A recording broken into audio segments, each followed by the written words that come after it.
A guy has been lying in one of the hospitals in Tokyo for a long time. He has been chained to this bed for 3 years. His body is completely motionless and only his mind is still functioning. The guy could neither cry, nor laugh, nor make sounds, only think about what was happening around him. His name was Ben, and his only entertainment was watching the TV that hung on the wall, where only boring sports matches were constantly playing.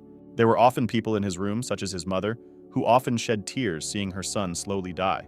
That night, the doctor said disappointing words to her that his illness was progressing very quickly and her son could stop breathing at any moment. The guy was very afraid of his death, but he came to terms with his situation and was already prepared for it. The device that showed his state of health issued a prolonged squeak, which indicated that the patient was no longer breathing, and before his eyes he saw only darkness. At that moment he realized that his time had come. But suddenly he heard someone's enchanting voice, which told him to wake up immediately. She was a girl of extraordinary beauty. Her hair was thick and bright like the sun, and her body was perfectly shaped. Ben slowly rubbed his eyes, not understanding what was going on here, and then he was horrified because he could not move because of his illness, but now he could easily move his arm. But his shock was abruptly interrupted by the same girl, calling him the owner, which surprised the guy. She was glad that Ben finally woke up, but the guy was surprised by the picture he saw and asked her who she was. And then the main character fell into a stupor for the second time because he had just spoken the words out loud himself. But he was interrupted again by the beauty, saying that her name is Jenny, and today she is his personal security. Ben didn't understand what was going on here. He was embarrassed that such a girl was sitting on him, who was also dressed revealingly. The main character embarrassedly said that he was already 18, and Jenna was so beautiful that he could get hard. And then he was shocked. Ben's scream rang out throughout the thicket of the forest, and only the deaf could not have heard it. The main character was incredibly surprised that he got hard, and felt these painful sensations below. It was all like an enchanting dream. He was supposed to die, but for some reason he ended up here.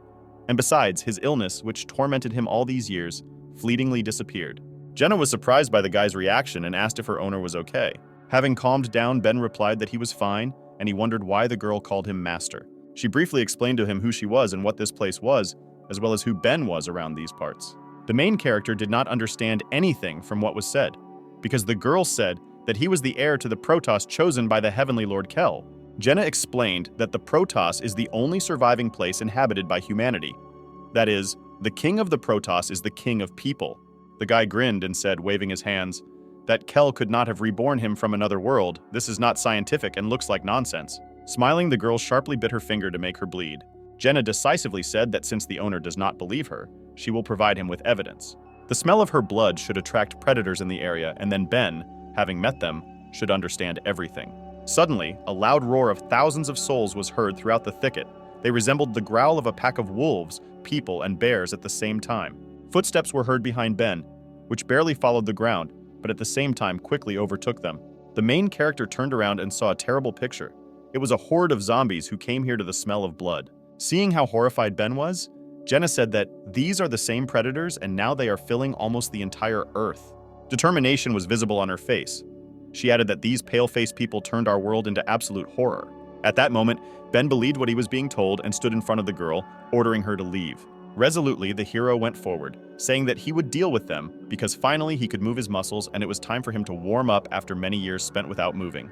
Jenna asked if he was afraid because there were so many of them, to which Ben replied that of course he was afraid and terrified at the sight of all these zombies, but he was even more afraid of seeing such a beauty die at their hands.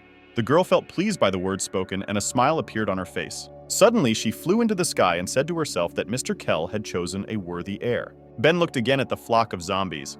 In their eyes, he no longer saw anything that would remind him of people, only an animal desire to dine on fresh flesh. Somewhere, all his heroism suddenly disappeared, and he thought that since they were corpses, they were moving slowly, so the best solution would be to run away from them.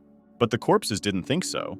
They were quite nimble because their hunger gave them strength. Suddenly, everything disappeared somewhere, and Ben heard a divine voice inside himself that told him that he had seen his courage, and that the guy should stop being afraid. Surprised, Ben asked what this place was and who was talking to him. The divine voice spoke to him again and said that this was his inner strength and they had the same soul. Meanwhile, Jenna, watching the battlefield, thought that if Kel's consciousness really still remained in this world, then it should manifest itself right now. The one and only power, the endless darkness, it must appear at this very moment. Suddenly, a purple light began to leak from the crowd of zombies, which illuminated the gloomy clearing. The zombies surrounding Ben felt that emotion that reminded them that they were human. It was pain. The purple ball that surrounded the main character began to scatter zombies in different directions, as if the wind was sweeping away leaves from a tree. In the center of the zombie crowd, only our hero remained, surrounded by a purple glow. This was his hidden inner strength. Ben looked at his hands, through which energy flowed, and thought that this was the feeling of rebirth. From the corpses that the guy scattered, all that remained were purple particles, which were incredibly beautiful. In an instant, they all rushed towards him, causing the main character to freeze in horror. But there was no need to be afraid, because every particle gave energy, and the guy felt a sharp surge of strength. The hero felt a feeling of warmth in his body. All this energy is now concentrated in him. Suddenly, he heard something moving towards him. These steps were already familiar to him, because it was the same girl. She shouted that there was no need to panic, because this was exactly the master's ability, namely endless darkness. Endless darkness can not only absorb energy around, but also during battle from opponents. The hero was not very happy with what Jenna said. He thought that this world has supernatural powers. Apparently, his illness was cured precisely thanks to these forces. Suddenly, the girl fell to her knees in front of the guy and shouted that the Protos would not last a day without his owner. She confidently told the hero to return to the Protos and inherit the crown. Ben thought that becoming the king of the Protos was not the happiness he wanted. After some time, the guy saw dragons in the sky, hovering over the walls of the city. Jenna asked why the owner was not very happy that he should become the king of the Protos, but she never heard an answer. Ben had a look of exhaustion on his face, and he couldn't think about anything other than food. The hero answered the girl that the most important thing they must do now is find a place where they can eat. When they approached the majestic wall, Ben asked if this was the city she told him about. They looked at a huge wall that seemed to have no end, which protected the city from predators. The guy was surprised that there was no gate in the wall and hoped that they did not need to climb such a huge structure. Jenna reassured him by saying that it was just a Protoss security system and any resident could open the gate. She put her hand to the wall, and at the same moment the wall began to tremble, triggering its internal mechanisms. The girl said that the wall is 700 meters high and 20 meters thick, which makes it possible to deter any predators. The door opened and a mechanical voice echoed down the corridor greeting Jenna. Although everything looked abandoned from the outside, inside the Protoss, the inhabitants can still lead a peaceful life. The girl explained that this is thanks to the Protoss guards who guard this city. The city itself is surrounded by a huge abyss, and you can only get into it through 12 entrances guarded by guards. All guards are elite fighters who have passed multi-level selection. According to strength, they are divided into levels from strong to weak, a total of 5 levels: S, A, B, C, D. The guy was tired of this story because he was still madly hungry. Suddenly, a rude voice called the girl, telling her that she had again violated the ban on leaving the city. It was a C-rank Protoss guard named Ethan. He was indignant that Jenna did not ask him for permission to leave. The girl timidly answered him that he had misunderstood everything, and she was just looking for Mr. Kell. Residents behind the girl began to whisper among themselves that she was still looking for the master, calling her stupid. The guard just grinned at what he heard. He said that her master died 3 years ago, and his corpse has not been found for a long time. The whole crowd laughed after the leader, causing only embarrassment to the beautiful girl. She was angry at what she heard because she was already tired of enduring these bullying. She remembered that very day, how she ran to that same battlefield in the pouring rain to help her master. But it was already too late because her Lord Kell died in battle. But then a guy called out to the guard. It was our hero who advised Ethan to keep an eye on the gate. He boldly moved towards the crowd, wanting to protect the defenseless girl. Coming closer, Ben shamed the guard with a grin, saying that it was not nice for a crowd to offend such a nice girl. From such impudence of some stranger, Ethan jumped out of his chair in rage, and our hero at that moment calmly began to stretch his muscles. The crowd began to whisper again, not understanding why some stranger dared to go against the main guard at these gates. The guard sharply raised his fist, saying that the Protoss is not happy with strangers. But, to his surprise, he missed, although the blow was quite strong and fast, because our hero turned out to be faster than him. Ben just grinned in the face of the offender, and his legs sparkled from the rapid braking. The hero realized that his body had become so light due to his effect of absorbing energy from enemies. Immediately, all the guards' minions rushed into battle to teach the impudent guy a lesson, but to their surprise, they all fell to the ground and could not move. It was Jenna. She decided to help Ben using the UR rank ability. She loudly told the guys that no one would touch Ben while she was here. Ethan was amused by this because it was the force pull ability, which creates earth gravity in a radius, and it was too weak for his strength.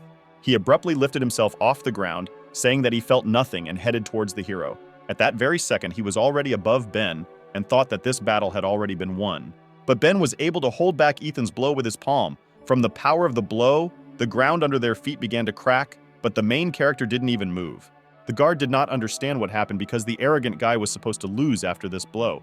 And then he began to understand what was happening because his strength began to leave his body. Ben chuckled because he understood how his absorption abilities worked. The guard was horrified and began to beg to stop, but Ben decided to teach the bully a lesson. Jenna was afraid for her owner because she did not fully understand what had happened and began to call him. The entire crowd, including the attackers who watched this fight, were shocked that some stranger was able to stop the guard of this gate.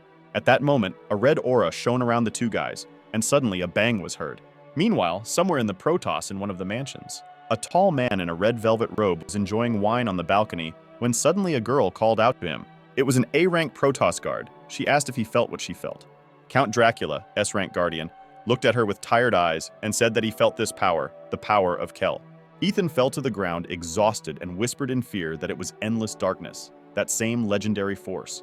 The guard was exhausted and looked like a living corpse. In surprise, he asked the stranger who he was. Ben looked at the losing guard and said that he was his daddy. The hero called Jenna, who was happy about her master's victory, and asked if they could eat now because he was dying of hunger. They quickly walked through the surprised crowd, talking about how Ben's eating power was enormous, to which the girl replied that he could eat as much as he wanted.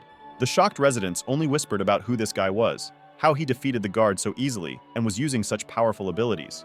But then, two girls stood in the way of our heroes, who were dressed as beautifully as Jenna. The girl was surprised to see them, because she knew who these girls were and did not expect to see them here. The first girl was dressed in a kimono and holding a long katana in her hand. She asked if Jenna had any problems. Her name was Leia. The second girl looked more like a scientist with short green hair. Her name was Sarah. Ben was surprised that Jenna has warrior friends. The girl suddenly pressed herself close to the guy and said that there was no need to worry because her owner had already helped her, to which the guy became embarrassed and told the girl not to do that because he remembers what happened the last time she sat on him. Leia was surprised that Jenna called an unfamiliar guy master because the last time she only called her master that way, to which the girl confidently said that there could be no mistake because this guy was chosen by Kel and he is the heir to the throne. The girls were shocked by what they heard because they, like Jenna, were also Kel's protectors, and this means that now Ben is their new owner. The hero was in a stupor because now two more girls will follow him in this world. After a long day, the newly minted team headed to Kel's residence. The girls finally fed Ben, and the bowls of noodles went away one after another. Leah and Sarah were amazed at the guy's appetite. They had not seen anyone so hungry for a long time. Jenna watched Ben's meal with admiration. She still remembered how he stood up for her today. The hero put the last plate on the table and notified everyone that he was full. Ben's new defenders wondered how many years he had not eaten that he could eat so many plates of food, and Jenna asked if the guy liked her dishes. Suddenly, Leia abruptly stood up from the table. All this time, she was thinking about the guy's abilities and wanted to talk to him about it. She didn't understand how the hero inherited the ability of endless darkness and who he was. The girl told Ben that if he really is Kel's hope, then there will be no mercy for him, and his life and training will be harsh. Sarah supported her friend and said that being the master of these girls is not as easy as it seems at first glance. After all, the guy will have to fulfill the last wish of Mr. Kel, namely to become the king of the Protos and destroy all the corpses. Ben was outraged by another reminder that he should become king because he did not want this. After dinner, the hero went to his room, thinking about what the girls had in mind today and what kind of destiny awaits him. In his room, he began training because he had not felt what it was like to train for a long time due to his illness. After doing 100 push-ups, Ben thought about how everyone in this town was telling him that he should be the king of the Protos. After all, why should it concern him? Suddenly he heard a familiar male voice behind him, who calmly told him that this concerned him directly. The guy turned to the stranger because he was sure that he was alone in this room. The picture he saw amazed him. He did not expect to see this man here. The stranger had long white hair and a robe in golden tones similar to how nobles dress. It was the Protos King Kel, the same person everyone mentions when they see Ben. The king told the guy that he was not so stupid if he could recognize him. The hero was shocked by what he saw, because Kel died long ago and should not be here. The stately man, grinning, answered the guy that this is true and his physical body has long been dead. But at the same time, his soul is alive and right now it is in Ben's body. The hero realized that in this case, now it is not a physical body sitting in front of him, but only the ghost of that very king. Kel said that this is so, because now he is completely powerless and can only be in the form of a ghost. And only a hero can see the king, because he is directly connected with him. Ben was indignant at what was said, because the man brazenly pulled him out of another world, and also placed his soul into the guy's body without asking. The hero approached the king and was filled with anger. He assumed that the ghost wanted to use his body for his own purposes. Kel's calmness was amazing because he didn't even move. He calmed the guy down by answering that he wasn't interested. Immediately, the king suddenly disappeared and appeared behind Ben, saying that he did not call him to the Protos for this. The guy saw that the man was calmly sitting on his bed, and just as calmly he said that he had called him only to make one deal. The king explained that he gave the guy the strongest ability in this world, namely endless darkness. He also allowed the hero to have the endless riches that Kel had, allowed him to have the highest status in this world, also that Ben could become the king of the Protos. And after he becomes one, he will need to find those who staged a palace coup 3 years ago and killed Kelly. After listening to the king's touching story for a long time, the hero replied that he didn't care and wouldn't do it. The man did not expect such an answer, but he reminded the guy that he was in such a position that he could not refuse. Ben decided to have a snack and took a banana from the table, suggesting that since the king called him into this world, it means he definitely has a method to subjugate the guy's will to himself. While he was peeling a banana, he asked Kel to tell him what trump card he had to subdue the hero. The king jumped out of bed and grinned and replied that the guy was smarter than he thought. After all, the man put a seal in the hero's body that can be gotten rid of only after fulfilling his condition. Ben was not happy with what was said, and he asked what kind of seal was installed in his body. Kel explained that this seal is quite cunning, and whenever the hero becomes attracted to a woman, he will feel unbearable pain. It is better to die than to live like this. And if the hero refuses, then his life will be like an unsuitable man. These words struck the guy to the core. His body seemed to be pierced with 1,000 needles. He really didn't expect the Protos king to blackmail a pawn like that. Ben asked why Kel chose him because he is an ordinary guy, and the king could have chosen a more suitable candidate for revenge. He also suggested that apparently the man could only choose him and not anyone else. Kel was amazed at how the hero guessed everything, because due to an incurable disease, the hero's muscles had completely atrophied, and he was like a blank sheet of paper. The guy was best suited for the endless darkness. Ben continued his conversation. He said that he was very grateful that the man gave him a second life, but he is a living person and not someone's toy for revenge. After listening to the guy, Kel, with a grin on his face, said that at first he greatly underestimated the hero. Meanwhile, someone's silhouette was sitting on the roof of the house directly above Ben's room. It was Leia, who was surprised that the main character was talking to himself in the room. After talking with the ghost, Ben went to bed. He assumed that it was not a fact that the seal really existed, because then he would wake up every morning in pain. Suddenly, the door to his room opened, and an unfamiliar girl appeared on the threshold, dressed in fishnet tights. She was wearing a rather revealing outfit consisting of a bright jacket, unbuttoned wide open, and a daring collar around her neck. Also part of her outfit was a large minigun which she pointed at Ben's face. Feeling something was wrong, the guy opened his eyes slightly to see what was happening. The picture that he saw shocked him. In front of him stood an angry girl who was ready to kill our hero at that very moment. Ben understood what a sad situation he was in, so he decided to try to talk before it was too late. He asked what the girl wanted to do with him right now. An unknown beauty with pink hair asked him if he had the power of endless darkness. The hero did not understand what to do. He asked the girl to calm down and remove this huge gun, but she was against it, ordering him to shut up. It was Kel's sister Lucy, who was nicknamed the Little Demon. She said that she was not as naive as Jenny, and that the main character used some kind of sneaky trick to take over her brother's power. The guy was struck by the girl's words, and he assumed that since she was the king's sister, she should be his personal guard, like other girls he had met before. Suddenly, shots rang out, and the hero tried to dodge them, although it was useless in such a situation. The pillow Ben was lying on now looked like a sieve. From the adrenaline in his body, the guy started screaming at the girl because she could have just killed him. But the girl didn't slow down. She demanded to tell her how he got her brother's power, otherwise Ben would end up just like this pillow. The guy briefly told the whole story of how he arrived in this world and how he received that legendary power. What Lucy heard made her cry, because she thought her brother was dead, and now she finds out that his soul is still alive in the body of this guy. Ben hissed like a snake and told the girl to be quiet, because if anyone found out that Kel's soul was in his body, the king's enemies would kill the guy. Out of overwhelming emotions, Lucy rushed into the arms of the hero, calling him her new brother. But her sudden outburst of love was stopped by the guy's hand, which confused the girl. But the girl didn't stop and tried to hug Ben, to which the guy told her that he was not her brother and there was no need to cuddle up to him. If Lucy really wants to help the hero, then tomorrow she must take him to one place. Surprised by Ben's answer, Lucy asked what this place was. The next day, the girl sat outside the establishment, which was emitting pink neon light, and told all visitors not to enter if they still wanted to live. It was clear on her face that she was very embarrassed to be here. She promised herself that if the hero dared to order such a thing again, she would turn him into a sieve. There were very beautiful girls inside the establishment who asked the guy if it was his first time coming here. One of the girls, slowly eating fruit, suggested Ben to relax and give free rein to his desires. The hero was surrounded by a crowd of beautiful girls who wanted the guy to pay attention to them, but judging by the expression on his face, he was very reserved. He restrained himself because he assumed that if he did not succumb to the attraction of girls, then Kel's seal would disappear. He prayed to survive this test, but the girls around him did not slow down. The guy just kept repeating in his head that he had to be persistent and not give in to his emotions. Meanwhile, the girl's passion only intensified. It seems that even the most persistent guy could not resist, and Ben gave in, shouting that he couldn't stand it. A heartbreaking scream was heard from the establishment, filled with pain and despair. The door swung open and Lucy saw Ben quickly leaving. She grinned and sarcastically told the hero that he was a dirty pervert for losing heart in front of the girls. There was only despair on the guy's face. He cursed Kel for putting such a painful mark on him.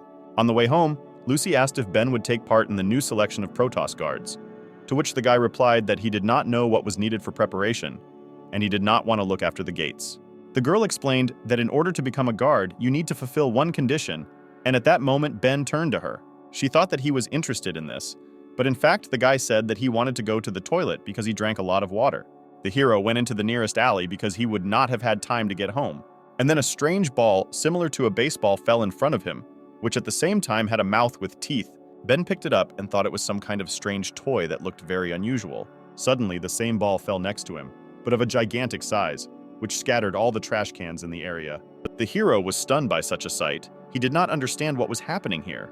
It was a demon devourer, a demonic-level predator, who at that moment was about to attack the guy. At the same time, Lucy, who was waiting for Ben, began to speculate on what happened to her brother, and that he decided to make this weakling his heir. Suddenly, from the alley where the guy went, loud screams and noise were heard that were hard not to hear. Lucy decided to see what this boy was doing there that was making so much noise. But what she saw there shocked her. Ben jumped out from around the corner, being chased by a huge demon and trying to eat him.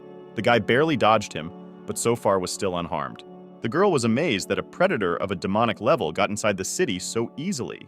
The hero landed on the ground, and from behind the predator, small balls of demons flew towards him. He understood that he would not have time to evade them, and apparently this was the end. But suddenly, all the balls that were flying in his direction were pierced by bullets, leaving only traces of their own blood on the guy. Ben turned around and looked in the direction where his little friends had flown to see who saved him. Lucy grinned, throwing her minigun over her shoulder, and asked if this pervert had wet his pants. Realizing what was happening, the guy shouted that she herself was a pervert, like her whole family. But the girl did not pay his attention, because she noticed a figure standing on the roof of the house and ordered her to come down because she had noticed it a long time ago. She understood who it was, because only one person can control demonic-level predators and also bring them to the city. No one is more capable of this than her brother Kel's wife, Eliza.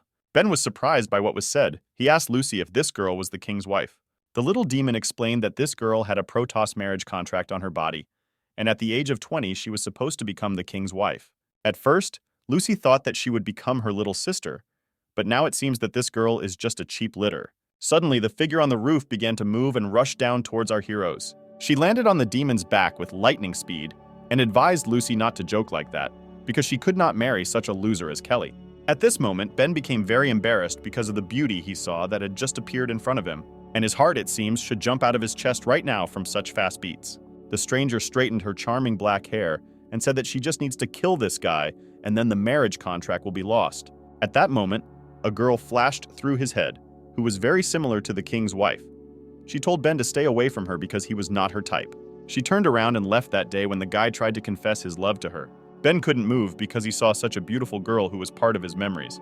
He timidly asked the girl who stood in front of them on a huge monster if she was his goddess. Lucy looked at the hero in surprise and thought that apparently this guy had moved his head after all. Ben still looked at the girl with loving eyes.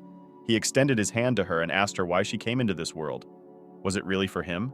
At the same moment, the hero receives a strong blow to the face from Eliza, who was perplexed by the fact that he calls her a goddess. The guy made several turns before slamming into the wall because the girl's blow was quite powerful. Lucy was furious that some girl hit her brother. She began to shout at her not to be arrogant, that she was a bride, and could think that she was allowed whatever she wanted. To which Eliza replied that she could not marry someone who seeks entertainment in brothels. This did not calm Lucy. She shouted that the guy's life was her brother's last wish, and if Eliza wanted to kill him, she would have to deal with her. Suddenly, a huge mouth of a monster appeared in front of the little demon, which everyone had forgotten about. The girl would not have had time to react to how quickly he got to her. She only managed to notice him right in front of her, and it seems she understood how it would end. The demon instantly swallowed her, biting her minigun in half. Eliza told her that she would kill the guy before Lucy was digested in the demon's stomach. The girl was sure that after such a blow, the guy must have suffered greatly, and she hurried towards him to finish him off. Suddenly, from the smoke raised from Ben's landing, a hand reached out to the king's wife. She almost grabbed her by the hair, but the girl managed to quickly dodge by jumping back. Eliza couldn't believe that after such a blow, the guy still had the strength to answer her. A voice was heard from the thick smoke. It was Ben, who regretted that he could not catch her, although he was quite close to it. The girl quickly realized that he used endless darkness to repel the attack, but she was surprised that in just 2 days, the guy was able to fully master this technique. The hero was surrounded by an aura of different colors, and it seems there was not a scratch on him. He told the offender that she could not be his goddess because she had not visited him for all 3 years, and therefore could not come for him into this world.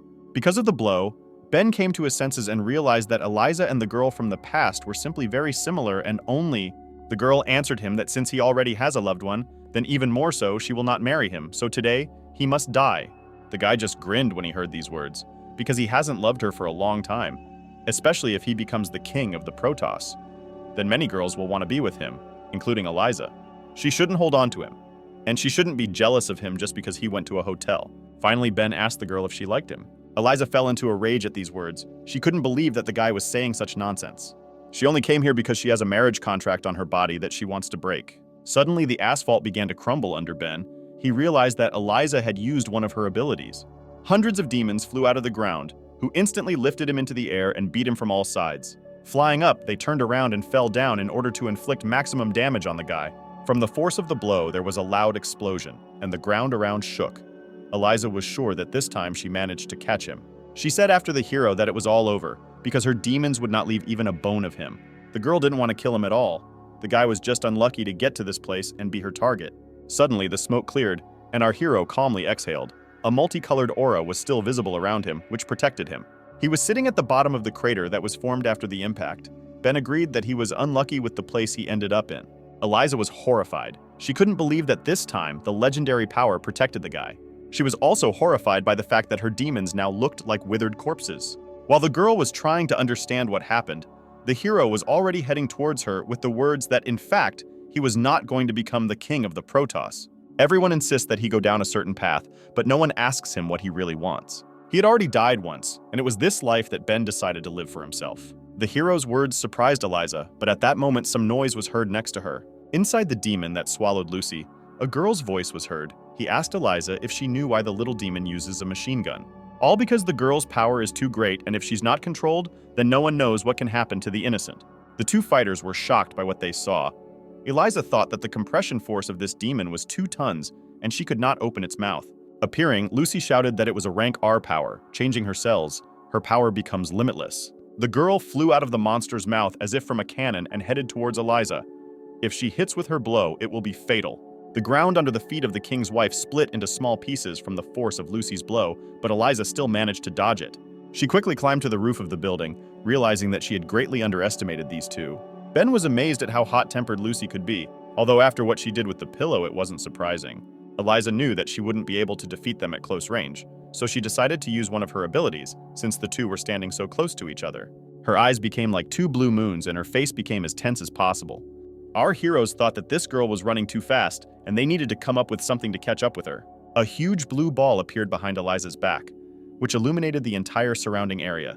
This was the Blue Moon ability. Ben and Lucy realized that they could no longer move, and their minds seemed to no longer belong to them. Blue Moon rank SSR strength, just by looking into Eliza's eyes, can control weak predators. But if you use the light of the moon, then her power increases significantly, and she can control people for a short time. Suddenly, behind me, I heard the sound of a blade being taken out of its sheath. Someone was quickly approaching. Eliza only managed to see the shine of the blade in front of her. She understood that she would not have time to dodge. The heroes again felt themselves in their bodies. They could not understand what happened to them. It was Leia. With her sweeping blow, she hit the girl and interrupted the use of the ability. Eliza was only able to spit out the blood that formed after the blow. It seems that the battle ended at that moment. Leia calmly told the girl that if she wants to kill Ben, then she should first ask her permission. Due to the strong blow, Eliza lost consciousness and fell from the roof of the house. Ben was not taken aback and at the same moment hurried towards the falling girl. He caught her in flight, preventing her from dying from falling from the roof. The guy started screaming at Eliza to wake up. He didn't want her to die here. But the girl's mind has already become clouded, and it seems she has stopped hearing what the hero was trying to tell her. A little later, our heroes went home, namely to the house of Mr. Kell. Eliza suddenly woke up. She didn't understand what was happening because she thought she died on the roof then. The girl looked around, trying to figure out where she was. There was no wound on her ample chest. Eliza was sure that Leia had pierced her with a sword, but there was not a scratch on her body. The girl tried to remember what happened at that moment and why the battle was lost. Before her eyes, there was a picture of Leia drawing her katana with lightning speed, and it seems Eliza saw a demon behind the girl's back. The king's ex-wife got out of bed to inspect the place. She thought that if Ben's protector was nearby, she would not be able to reach him. Suddenly, approaching the terrace, she saw the same guy who was sitting peacefully and talking with someone. Ben was talking to Leia, asking her how she managed to find them. The defender reminded that it was her duty to provide protection to the heir, and she must always know where the guy is, because not only Eliza is hunting for his head. Kell's killers are looking for Ben right now, and his every move is under threat. And don't forget about the other two heirs. They are Count Dracula, who has great influence in the Protos, and Kell's older sister, the Archangel Mary. These two are also not happy about the appearance of the hero. Right now, Ben is making him look like a weakling, so anyone could try to kill him, and it was stupid to let Eliza live. Ben chuckled and replied that he couldn't just watch such a beautiful girl die. Eliza remembered how the guy heroically caught her in the air and helped the girl. She couldn't even think that he was capable of such a thing. The Blue Moon ability had no effect on Leia. She could have easily killed Eliza, but the guy saved her. This touched the girl. Ben still continued his dialogue, saying that he doesn't need a wife for nothing, although he is not going to be the king of the Protos. That's why he didn't let her die then. Suddenly, the door swung open sharply, and Eliza came out onto the terrace, who it seems was not happy with the guy's words. Ben realized that she heard everything and decided to play dumb and say that he didn't say anything. Eliza was angry, but at the same time embarrassed. She shouted to the guy that she would not become his wife just because he saved her. Ben, out of shame, didn't know where to go, and the girl firmly declared that she would never marry the guy. The hero was shocked by the girl's straightforwardness, once again receiving such a cruel refusal. It seems that the two forgot that there was a third person on the terrace. Leia loudly called the girl's name. The defender was already preparing for battle, drawing a long and sharp katana from her sheath. She warned Eliza that if she wanted to kill Ben, then this time Leia would not use the hilt of the sword. Now the girl understood why there was no wound on her chest. Last time she was hit not with a blade, but with a handle, and only lost consciousness from the force of the blow. Eliza was even more horrified by Leia's strength, and understood that if the defender was next to the guy, then the girl would not be able to defeat him. Suddenly, the girl flew into the air with lightning speed. Her speed was still as high as during the battle. She loudly shouted the name of some creature, which surprised everyone who was on the terrace at that moment. Suddenly, out of nowhere, a huge bird appeared in the sky, heading towards the house. She instantly appeared above the heroes, and her size was so huge that the shadow of her wings covered the roof of the estate. Ben was afraid that Eliza could summon such creatures. This bird was completely different from the demon that she summoned. While flying, the girl did a deft somersault and landed on the creature's head. She deftly maintained her balance, and now it seemed that she had an advantage over the heroes. It was a huge mythical black bird. A blue glow streamed from its eyes, and the air around it shook due to the span of its huge wings. Leia was not afraid of the picture she saw. She knew that, judging by the ancient scriptures, this was a high-level beast. This fight became more and more interesting for her. Having prepared her katana, she decided to cut this beast together with the girl. But at that moment, Eliza turned to the guy asking if he wanted to marry her. If his answer is yes, then she is ready to discuss the engagement with him, but only in private without strangers. The guy realized that the girl wanted Leia to leave, and he was a little scared, but he decided to give the girl a chance and talk to her. But the defender firmly replied that she would not leave. Ben confidently told Leia to calm down, because if the girl wants to kill him, then she's unlikely to succeed, since she just barely jumped on her animal. The defender looked gloomily at the guy and replied that if he wants to die, then so be it. She sheathed her katana and prepared to leave, and the guy still reassured her, saying that he could stand up for himself. After some time, they were left alone. It was a beautiful night, and somewhere nearby they could hear the chirping of cicadas. Ben understood that Eliza was afraid of Leia, so she asked to be left alone. He asked the girl what she really needed. Eliza abruptly interrupted him, saying that she admitted that the guy was not as bad as she thought. But this does not change anything because the hero relies only on endless darkness, and for higher people he is just a pawn. Ben replied to the girl that her speech was very offensive and this was not what he expected to hear. The girl continued her dialogue by saying that in a month, the Protos will host the annual selection of guards before the delegation. And if the hero defeats her and becomes the guardian of the Protos, then she will help him ascend the throne. Ben remembered that he had already been told about this selection of guards, but he still did not understand what it was. It was a competition where heroes fight predators and often die at their hands. The qualifying round takes place in 2 stages, in order to identify outstanding newcomers who will take the place of the fallen guards. So the Protos provides itself with guards of 72 people. This allows the Protos to provide protection and preserve the human race. The guy heard what he needed, namely that if he wins, then their marriage contract with Eliza will come into force. Eliza sighed and said that it was not enough to become a Protos guard.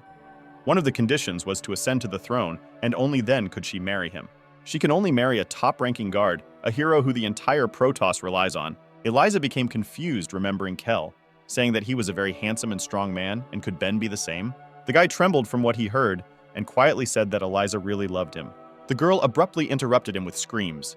She did not want Ben to say these words out loud. The hero was very indignant, not understanding how the girl fell in love with such a gray-haired deceiver. He has a face like a weakling. Eliza decided to abruptly change the topic, saying that the guy must remember that if he does not pass the first round, then the competition will end for him, and this means defeat. And defeat for Ben will mean that he will never be able to ascend the throne and marry Eliza. After the story, the girl was sure that the hero would refuse, but the guy was not going to give up. He said that he would willingly join her in these competitions. The days flew by and the hero trained, and now a month has passed since their conversation. An unknown guy slowly moved towards a crowd of people who were standing near a large building reminiscent of the Colosseum.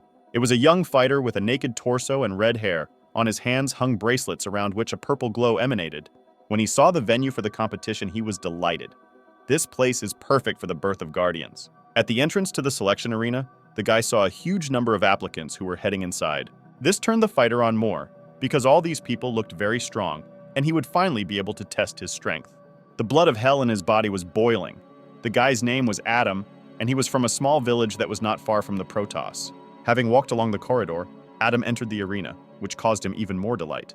The Colosseum was truly huge. A mountain towered above it, over which dragons flew. Adam considered this place worthy of his fist. His admiration was interrupted by some guy who landed right at the feet of the fighter. He was thrown back by a handsome guy with glasses who had ashen hair, and his suit was decorated with 2 snowflakes. The handsome stranger told the fallen fighter to take his hands off his suit, to which the guy shouted that he unintentionally hit him. The newcomers watching this were delighted by the spectacle because the selection had not yet begun, but something interesting was already happening. The fighter, who a couple of minutes ago was lying on the ground, flew sharply towards the offender, saying that he was stronger than him and was not afraid to fight him. Ashhair didn't like the peasant's reaction. His fingers were covered with ice, and it seemed he already understood that the battle had been won. In the blink of an eye, the fighter who rushed so furiously was encased in a large block of ice and could no longer move. He could still think and regretted touching the man, but it was too late. The crowd was shocked by what they saw. They wanted to know who he was and where he came from. One of those who came recognized this ability. It was an elemental level ability of SSR rank, and if he is not mistaken, then only one person can have such abilities and love for purity.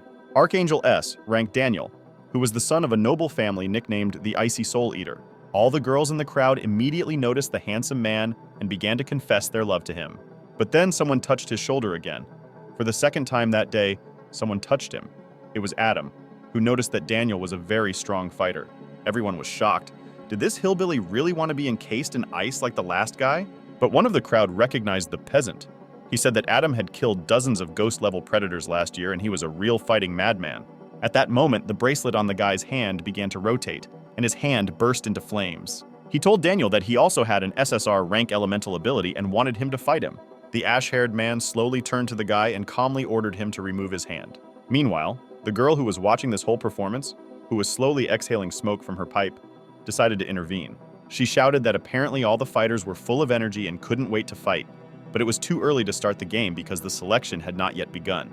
It was the school judge who guarded the place, a beautiful girl with a magnificent open bust, dressed in furs. Adam realized that it was better not to start ahead of time and said that he just decided to say hello to a friend. Daniel no longer thought about the impudent man. He was only worried about whether today the same guy who inherited endless darkness would have to. The crowd lost their spirit when they saw 2 SSR rank abilities of the newcomers. They understood that they could not cope with this. Night fell, and it was time to announce the start of the qualifiers. The director said it was time to start. She was looking forward to the start of the competition. Daniel quietly asked to wait a little longer. It seems he was waiting for someone. Suddenly, a hand rose from the crowd, and someone in a sweet voice shouted to the director not to start the competition. It was Eliza.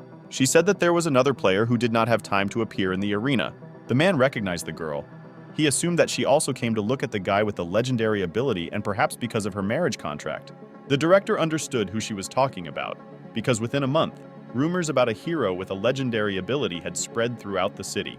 She agreed that she would wait for such a valuable player, but only 5 minutes. 5 minutes passed, and the crowd started a hubbub. They were talking about how the hero was scared of the competition and that he definitely wouldn't come. The director agreed that the time had already run out, and it was time to start the competition. Daniel's face showed disappointment. He couldn't believe that a hero with such abilities wouldn't really come. Eliza was also upset. She didn't want to believe that Ben had deceived her. Suddenly, steps were heard in the distance from the crowd, slowly heading towards the center of the arena. The girl immediately became prettier when she saw the familiar figure after all. He kept his promise. It was Ben, surrounded by his girls and guards. He was dressed like a true king in a black robe covered with fur. He said with confidence that all these guys didn't look very friendly. The whole crowd was furious that he had appeared in the arena. Some were furious that everyone was waiting for the guy.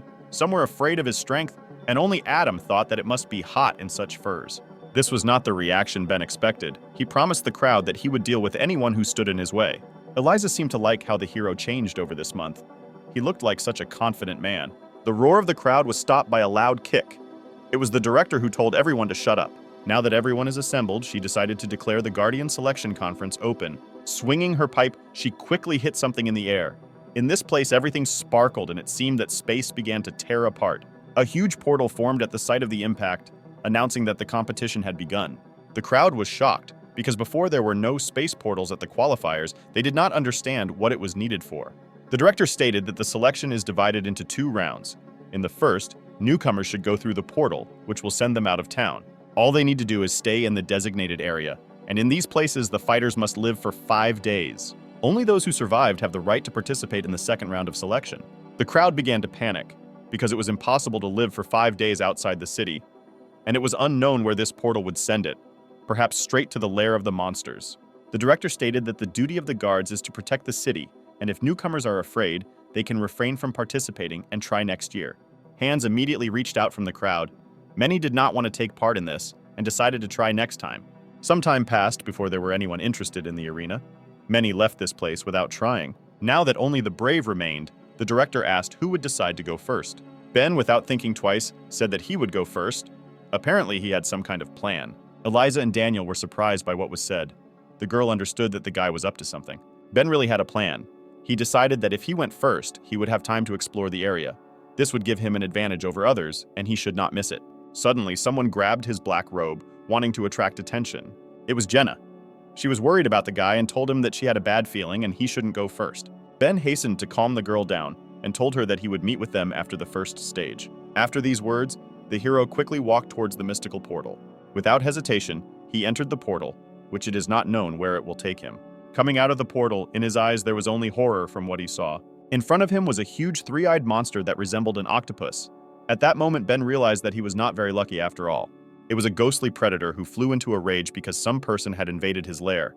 His size was so huge that it seemed he could break through a building with one tentacle. The monster directed one of these tentacles at the hero in order to punish the insolent person in one blow. Ben did not have time to dodge. The ground under him scattered in different directions from the blow, and it seemed that no one could survive from such damage. But the guy was protected by endless darkness.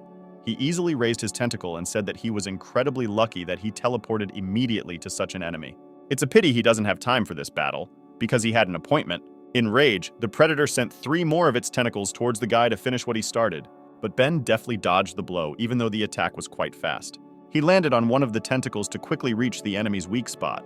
While Ben was running along the tentacle, the monster thought that the hero had pretty good abilities for an ordinary person. But the guy had already approached the enemy's weak point. He understood that he needed to finish off the predator quickly. Otherwise, other fighters could discover his location. Meanwhile, in the arena, everything was peaceful and calm, and no one knew what was happening on the other side of the portal. The little demon was worried that Ben might not be able to cope because the rules had been changed, and now no one could guarantee that nothing would happen to him. But Leia decided to cheer up the girl by saying that the guy is not as simple as he seems. From the first day he entered the Star Spirit Garden, he was extremely disciplined. He went to bed at 10 p.m. and got up at 7 a.m., keeping a perfect schedule. Every day the hero did 100 push-ups, squats, pumped up his abs, and there wasn't a single day when he missed a workout. And at the end of a long run of 10 kilometers, he never stopped despite the wind and rain. There is always energy in his body, and if he cannot move, he will die because of it. That is why he is like Leia. He has a fighting instinct, and she understands that such people will not die so easily. The predator's eyes popped out from Ben's crushing blow. There was no way to defend against such a blow. Violet sparks began to pierce the monster's entire body, causing colossal damage. Suddenly, purple energy began to be released from the monster, which the guy had already seen before when he fought against corpses. He immediately realized that this was the energy that was left from the squid, and now he would absorb it. Suddenly, the corpse's hand came out of the tentacle, which seemed impossible because the predator was defeated. Following the hand, a zombie appeared, which gradually crawled out. When it came halfway out of his mouth and eyes, green smoke began to come out, which gradually scattered.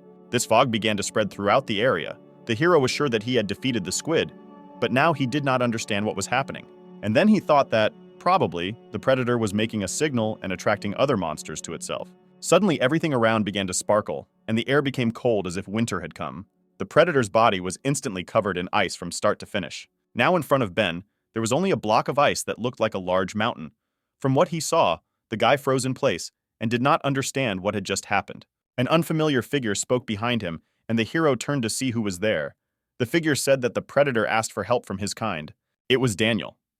He explained that it was originally a humanoid predator, but when people eat too much, they become like this. Ben was indignant that the stranger not only spied on him, but also stole his trophy.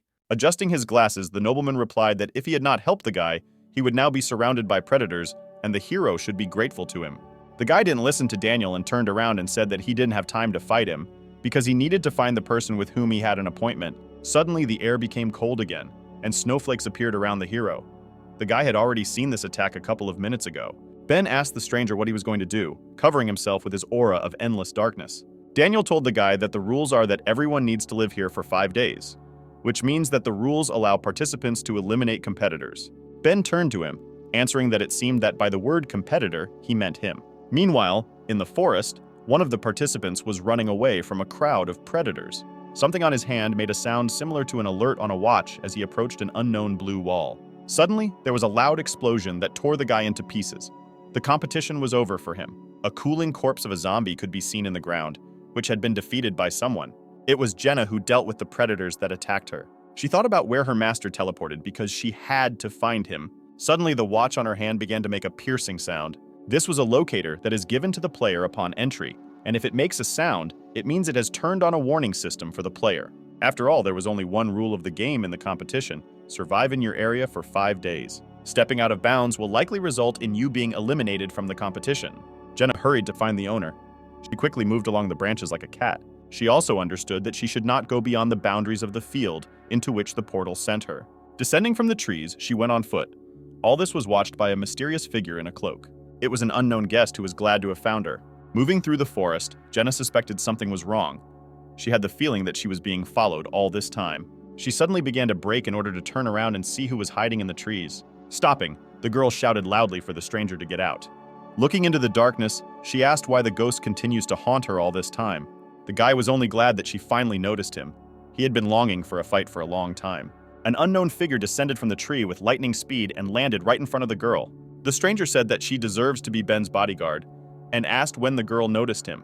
Jenna replied that she noticed him at the very beginning and asked what this guy wanted from her. The stranger threw off his cloak to reveal his true appearance. It was an electric god. Laughing, he said that someone wants Ben to die in this forest, so Jenna must take him to the hero. But the girl was determined. She had to ensure the safety of her master at any cost. At that same second, the villain sank into the ground due to the strong gravity that pressed on him. Gravity field, one of the girl's abilities. Whenever she counted numbers, the force of gravity in the radius increased. The guy's legs were already knee-deep in the ground. In this position, he would not have been able to use his abilities against the girl. But he was only amused by the defender's ability. When he began to sink into the ground, he realized that it was a matter of gravity. Meanwhile, on the other side of the forest, another battle seems to be brewing. Daniel told Ben that just because the guy wasn't threatening him now, he wouldn't fight him. The hero did not understand what was happening. He wanted to find out what this ash-haired man wanted. The nobleman assured the guy that there was no need to be nervous because he came here to tell the guy one thing. Approaching Ben, he asked him to stay alive in this forest by any means. After that, Daniel headed forward into the thicket of the forest. The hero did not understand what he meant and asked why the stranger said that. The nobleman turned around and explained that someone just wants the guy to die and not pass the first round. To which Ben replied that many want him dead, but so far no one has managed to kill him. Daniel grinned, because the guy still didn't understand what the nobleman guessed as soon as he heard the rules of the competition. The purpose of the rules has changed because of Ben. We need to make it easier to kill him, and anyone who can change the selection rules is definitely a very influential person. As he left, he added that if a guy wants to be in the Garden of Star Spirits, he must definitely survive the first round. As Ben watched the stranger go, he wondered who it was and why he was helping him, but suddenly he felt a strange force that affected him. The hero had a feeling that he was not moving of his own free will, and he turned in the direction where he was being pulled. He was drawn into the thicket of the forest. Ben immediately realized that he needed to run there. The God of Thunder struck the girl with lightning speed, which she did not expect because she slammed him into the ground. He swung and struck another blow at the girl, and flashes of lightning sparkled at the sight of the impact. From the power of her ability, Jenna flew through the trees, breaking each one in her path.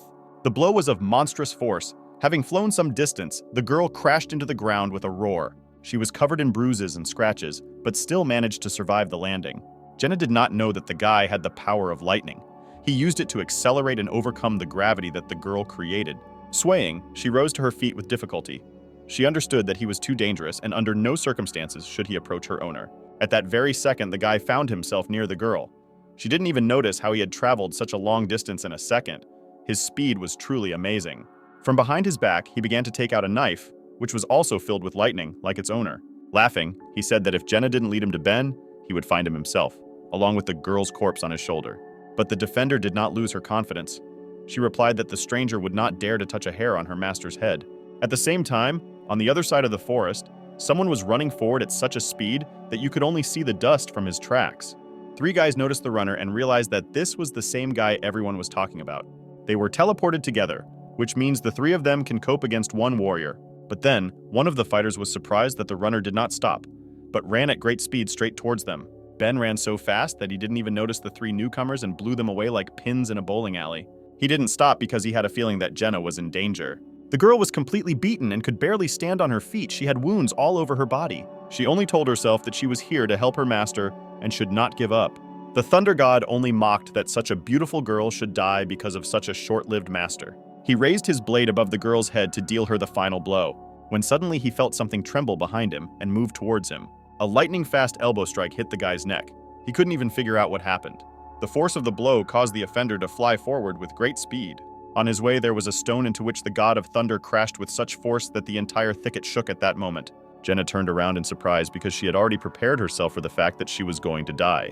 Her owner stood near the stone where the offender crashed, who arrived just in time. Ben stood near the stone where his opponent crashed. The force of the blow was so great that a crater formed in the place where the God of Thunder flew. The guy was hit in the neck, so he no longer showed signs of life. The hero was glad that he was on time, because if he had been late even for a minute, then Jenna would have come to an end. After some time, the heroes were sitting in a clearing.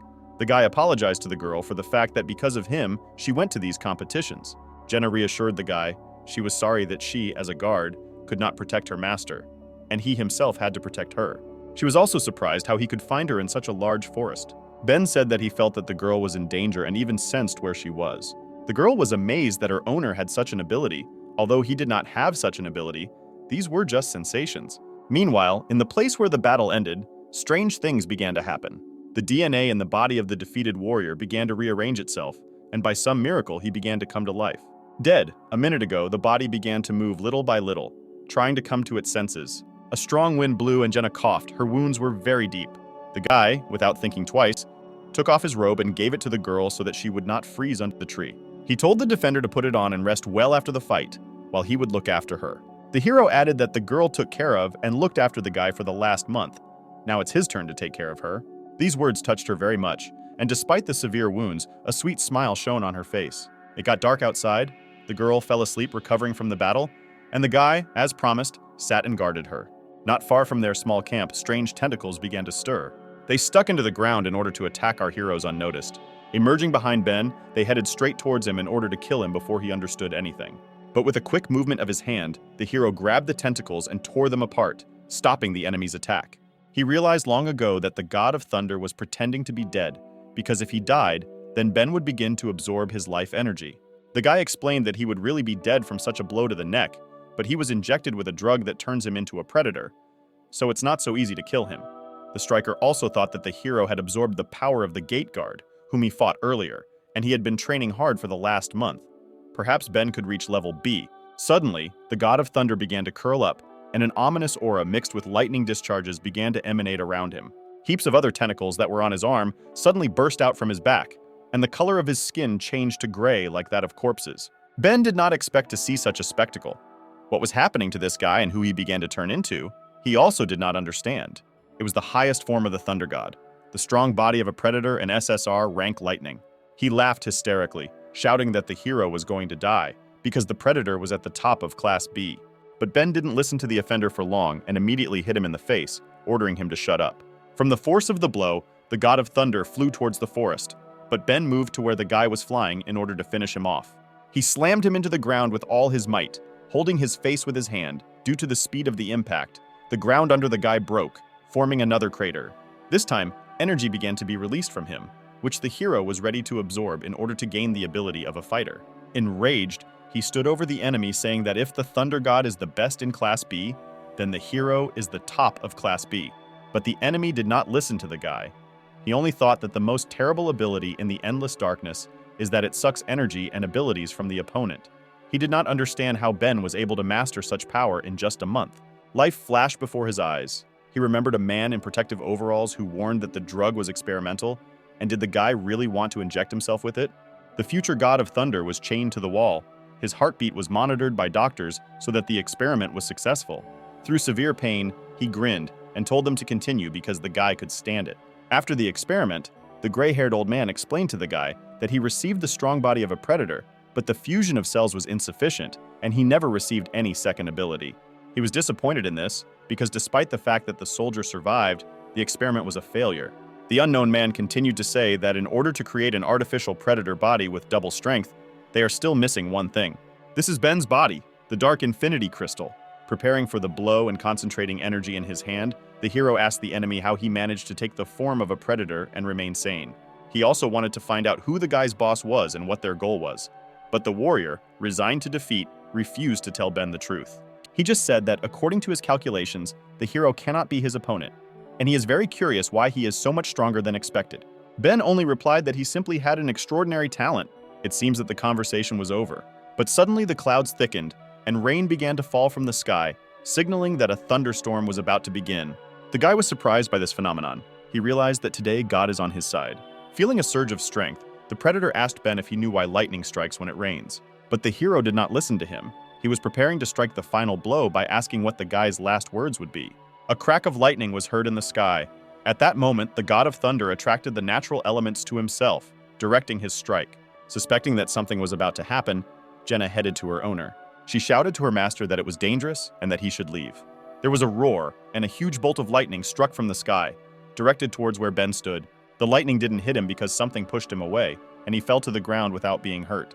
A crater formed in the place where the lightning struck. If the hero had been there, then his endless darkness would not have saved him. The dust raised by the impact began to clear, and Ben began to come to his senses. At that moment, he realized what had happened and saw a terrible picture that plunged him into horror. He saw Jenna in the place where lightning struck. The girl defended her master by throwing him back and taking the blow on herself. Unfortunately, after that, she showed no signs of life. The God of Thunder was already heading towards the hero, saying that the girl ruined his plan because she was ready to die for her master. The lightning gave him enough energy to recover. It seems even the heavens helped him in this battle. Ben flew into a rage. An aura of endless darkness began to surround him. He could not believe that Jenna gave her life for him. The hero jumped to the offender with lightning speed, shouting that he would kill him. The God of Thunder was not afraid of the guy, but only directed his electric tentacles in his direction to protect himself. The tentacles pierced Ben's body. Blood began to appear from all parts of the body, but the guy did not feel pain because he was intoxicated with rage. He was getting closer and closer to the enemy, and the tentacles were piercing parts of his body more and more. The predator thought the guy was crazy for still trying to hit him despite the tentacle attack. Ben reached his target, and his blow, in which he put all his strength into, flew right into the face. With the force of the blow, the hero slammed the predator into the ground. At that moment, everything ended for him. Due to the enormous power, Ben traveled some more distance together with the enemy, leaving behind only piles of stones that shattered into smithereens. The rain continued to pour, but the elements would no longer help the God of Thunder. Because such a blow could not be survived, the guy put all his strength and rage into it. The predator was hanging on the wall of the crater, and his head was firmly pressed into the ground so that he could not get out of there. Finally, Ben told him that it doesn't matter who he is and who is behind this guy. After all, he will find them one by one until he completely destroys them. Purple balls began to appear from the guy's body. It was all his energy. She went to Ben so that he would absorb the strength and abilities of his opponent. But then he was struck by lightning, which went through his entire body. The guy trembled. He did not expect such an effect from the energy of the god of thunder. His whole body was permeated with wild pain. It felt like 1,000 needles were piercing his body from the inside. From such force, Ben could not stand it and lost consciousness, remaining lying with Jenna in the rain in a dangerous forest. The girl handed a bottle of water to the guy, offering to freshen up. This was one of the hero's memories. She asked him if he really wanted to take part in competitions, because they could be quite dangerous. Ben was surprised by this question, because everyone keeps saying that he needs to become king. As a guard, Jenna wanted him to be sympathetic, but as a friend, she didn't want him to get hurt. The guy was shocked by the girl's confession, because he thought that everyone considered him a tool for Kel's revenge. He did not know that Jenna cared about him with all her heart. The girl stood up from the bench and stated that since she was not a Protos guard, she could also apply to participate in the competition. And so Jenna will go with the owner, so she won't have to worry about him. Meanwhile, on the other side of the Protos, two people were discussing something among themselves. The girl in the red velvet kimono said that their operation had failed and the signal had disappeared. She thought that with the power that the thunder god had, it was impossible to lose. Was it possible that they had the wrong information about Ben's power? The gray-haired old man slowly said that perhaps they were missing something. Most likely, someone else went with the guy and is helping him in this competition. The girl was surprised because she thought that only 4 bodyguards were with him. The old man, angry at the failure, said that they shouldn't think about it now, because there were 4 days left before the start of the selection, so the girl should go after the corpse of a predator who lost in battle. Suddenly, the girl's figure found 2 heroes who were lying at the bottom of the crater without strength. It was Eliza. She understood that while the hero was unconscious, this was an excellent chance to kill him and terminate the marriage contract. She slowly approached the wounded body of the guy. He still did not move and could not defend himself. Eliza prepared to attack to finish off the guy, but at that moment, she for some reason began to hesitate. It seemed to her that the guy was blaming her for what she was trying to do now. The girl struck and blood poured out in all directions. She pierced the abdominal cavity and grabbed the heart with her hand, which she then tore out. But not from Ben's chest, but from the chest of a zombie who snuck up on her from behind. The smell of the blood of the heroes brought a crowd of dead people who were eager to feast on fresh flesh. She turned to the guy and said that she was helping him only because he himself was not able to fight. Eliza began to fight monsters. She killed zombies one by one. They were not her rivals, so it was easy. After Eliza dealt with all the opponents, she said that it doesn't matter how many there are because they are too weak. But suddenly, the ground shook under the girl's feet. It felt like an earthquake had started. A huge monster, the size of a 5-story building, emerged from the ground. On his head, he had a helmet that looked like a knight's, and he was emitting steam from his mouth. Eliza was shocked by the size of the creature. She wondered who it was. It was a demon-level predator called the Arbiter, and he was furious that the girl dared to attack his minions. He quickly raised his hand above his head, condemning the girl to death. The referee's hands fell on Eliza like a meteorite falling to the ground. Everything around shook from such a colossal force of impact. But the girl was fast. As always, she managed to dodge the attack. Jumping towards the tree, Eliza sharply pushed off from it to fly towards the referee. She was faster than the giant, so she was sure that he would not have time to evade her attack. But the referee managed to put his hand in front of him, and the girl crashed into it. He threw her to the ground. It seems that the enemy was not so simple, and defeating him would be more difficult than a crowd of zombies. The arbitrator shouted so that the girl did not contradict him. She landed next to the crater where the heroes lay, but was not seriously injured. There were only a couple of bruises and scratches on her. Eliza thought about the fact that the level of a predator depends on how many people he ate. Having eaten 100, he will get a ghost level. But this one was many times stronger than such predators. Was he really able to eat 1,000 people and reach the demonic level? The monster did not wait and rushed to attack. Attacking. He constantly repeated that he was condemning her to death. And then the girl realized that the attack was not directed in her direction. The Arbiter attacks the unconscious Jenna and Ben. A hail of blows, called divine punishment, rained down from the sky. The force was so great that the earth literally rose into the air, and the stones crumbled like cookies. The arbitrator shouted that no one could escape his justice and was preparing for a new attack. His rage knew no bounds. He struck for the last time at the place where our heroes were. That's all. The battlefield looked like a field after a meteor shower, and the referee was confident that he had won. But as soon as the dust settled, he saw the hooves of the creature standing over Eliza, who seemed unharmed by the blows, like the heroes who lay unconscious. The creature exhaled steam, and the referee was surprised that he was able to stop its attack. It was a macho rhinoceros, a ghost-level predator, receiving ferocious and strong blows he enjoyed. The more you beat him, the more he gets excited. After all, he was useful to Eliza. The girl thought that she couldn't leave the heroes here because Ben once saved her. which means now it's her turn to help him. The rhino provoked the predator to attack him more and more. The arbitrator was surprised by such a non-standard creature. He immediately rushed to attack. But the rhinoceros just wanted this. He took pleasure every time the predator struck him. Eliza understood that although the macho man is persistent, everything has its limit, and over time they will lose. Therefore, it was necessary to act while there was time. She took out another creature card from her pocket. The referee continued to beat the defender. He longed for the death of the rhinoceros and hit him again. But at that moment, Eliza used the ability of visual exchange, inhabiting the body of her beast. The referee froze because his gaze was directed into the macho's eyes, and now he was under the girl's control. He understood that he was much stronger than her, and therefore it would not be possible to restrain him for more than 3 seconds. Suddenly a voice was heard behind the predator's back, shouting that 3 seconds would be enough for them to deal with him. A whirlwind flew into the arbitrator and passed through the creatures. It was Elisa's phoenix, which she summoned while the monster struck at the rhinoceros. He was not ready for this. Now there was a huge hole in his chest, because of which he lost his balance and his strength. The referee fell to the ground with a crash, without showing any signs of life. The girl was glad that they won. It seemed that after such a wound, the monster would not be able to continue the fight.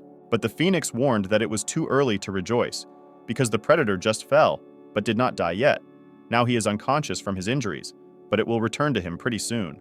After all, he had a unique ability to exploit. With its help, he can enslave creatures located on his territory and appropriate their life energy.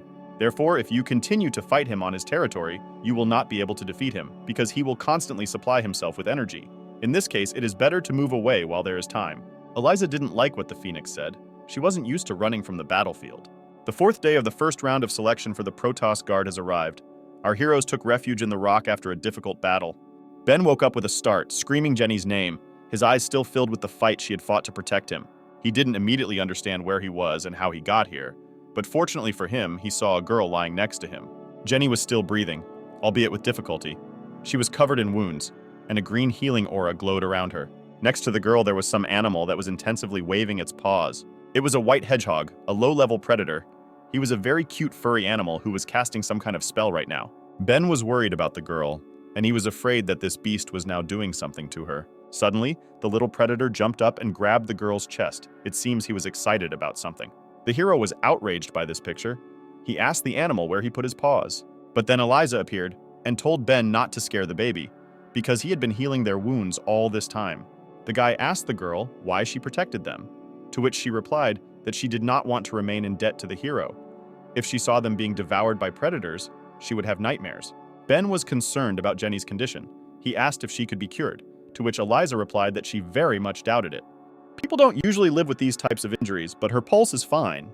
The wounds are very serious, and even if she recovers, she will not live long. Pain and resentment crept into Ben's heart, because the girl suffered because she protected him. He quickly jumped to his feet, and the air around him became electric. He asked Eliza if she could help him for Jenny's sake. He was filled with rage. He wanted to find those who did this to the girl. A month earlier, Kel told the guy that Ben had little time to train, but the king would tell everything he knew about his ability. Training will take place in this room instead of sleep. The hero realized that this was necessary so that others would not notice his progress. Kel was surprised that the guy figured out why no one should see Ben's abilities. While eating an apple, the hero said that he became the subject of discussion when he entered the city and used endless darkness. If they see him using it again, then a hunt will begin for him. The guy still thought that Kel would tell him to have fun to the fullest and have fun from the heart. In addition, because of the marriage contract, Eliza also wants him dead. He assumed that the king knew that this would happen. If he just goes to sign up for the qualifiers, then the guy's plan will be immediately figured out. Otherwise, the hero may not live to see the start of the qualifiers. He also added that Kel most likely expected that the guy would take part for the sake of a beautiful girl. After listening to everything Ben said, the king said that for an 18-year-old guy, he thinks very well. The end of the first round of selection for the Protos guard has come. The hero was sitting in ambush on a tree. He assumed that whoever was behind the attackers would want to remove the corpse and evidence in order to continue to remain in the shadows. His plan was to catch the person who would come for the corpse and interrogate him, and he was right. Suddenly, a refined figure of a girl appeared at the crater. She was wearing a very beautiful red dress, and in her hand she was clutching a weapon that looked like a sickle. It was Vanessa, the master-at-arms, who swung her sickle and directed its chain towards the corpse. A chain wrapped around the dead thunder god and pulled him out of the crater. The corpse fell next to the girl. She laughed at the deceased, because he was turned into a predator and he was still weak. Still, she admired Ben's strength and wanted to get to know him better. Suddenly, the air became electrified, and a lightning bolt was moving toward the girl. Ben tried to concentrate and release energy from his finger for the first time. It turned out to be not so difficult. The guy completely mastered the power of the last defeated enemy. When the dust began to clear, he saw a strange shield from which the remains of lightning emanated. Behind him was a girl who said that she could change the type of her weapon at will. This is her SR rank ability. She appreciated Ben's resourcefulness to ambush the one who would come for the corpse. The guy was filled with rage. At that moment, an electric aura appeared around him, which tore his shirt to shreds. He demanded that the girl immediately tell him who was behind her. Ben's power was so high that the released lightning struck the sky and all nearby creatures could hear the thunder. Vanessa realized that she had underestimated the guy because he was able to master the ability of her former ally in just a few days and release such a powerful electrical charge. This time she decided to more thoroughly test the hero's abilities, rushing into the attack. Her weapon turned into a dragon crescent. The girl shouted that if Ben wanted to find out who she was working for, he should force her. Swinging her spear, she delivered her first blow, which seemed to be intended to hit the guy without a weapon. But Ben stopped the attack by creating a sword made of electricity. He shouted that since the girl uses weapons, he will use them too. Vanessa was surprised that the guy was able to create a weapon from lightning. Suddenly, the battlefield was surrounded by smoke. The girl turned her spear into a smoke bomb. The smoke cleared, and the hero stood all alone holding two lightning swords in his hands. He looked around in search of the enemy, but could not find him anywhere. The guy wondered where the girl who had just attacked him had disappeared. In the distance from him flashed the sight of a sniper rifle aimed at him. It was a Sky Seeker, a rifle that Vanessa turned her weapon into. The girl was an assassin with incredible accuracy, and right now she was aiming for Ben's head. Vanessa acts without fear and without delay, and her smile hides her intentions. And as soon as her opponents relax, she will immediately shoot you in the head. A loud shot rang out, and the bullet headed towards the hero with great speed. Ben stood motionless, and suddenly he kicked the ground, lifting a small pebble into the air. The bullet bounced off the stone, and the hero was again covered in an electric field because he realized where his enemy was hiding. The girl was shocked that he changed the trajectory of the bullet with a pebble. It seemed impossible to her. The guy combined his two swords into one and said that he knows how to stand against a sniper, and now it's his turn to attack. He swung his electric harpoon and threw it towards Vanessa with great force. The heavenly spear immediately overtook the stunned girl. Its power was so high that it plowed the ground behind it. She was taken by surprise. She realized that Ben was much stronger than last time, and all that could protect her was the sacred shield. There was an explosion, the noise of which spread throughout the entire area along with the sound of lightning. Vanessa was sitting on the ground. She was able to take cover with her ability, but her shield was broken and there were no more weapons left. She trembled and experienced a new feeling that she had never experienced before. It was a feeling of humiliation. The girl thought that the guy was stronger than her, and at the same time Ben was slowly approaching his opponent. Suddenly, he began to unbuckle his belt. Vanessa did not expect this from the guy. She asked him what he was going to do right now. With a grin on his face, the hero replied that since she doesn't want to tell who she works for, and death for her would be an easy way out, then he will do something else. The girl trembled. Is Ben really going to do what she thinks? He took off his belt and threw it on the ground, saying that they were alone here, and the girl was too charming. If he did something wrong, she would not be offended. Vanessa, embarrassed, began to crawl away from the guy, and he continued to talk about how his bodyguards say that he is the best of men, and the girls of the brothel cannot get enough of it when he comes. Various vulgar thoughts flashed through the girl's head about what would happen now. Vanessa thought that today she would not only be offended by her defeat, but would also be defamed. She was very embarrassed. The picture she presented did not make her happy. The girl screamed when Ben began to unbutton his pants. Out of despair, she agreed to tell who she works for as long as the hero doesn't come near. She works for a mysterious old man, the Dean of the Academy of Sciences, Mr. Herbert. The guy was surprised by the answer, because the Protos throne should not worry the old man. Why then does he want to kill Ben?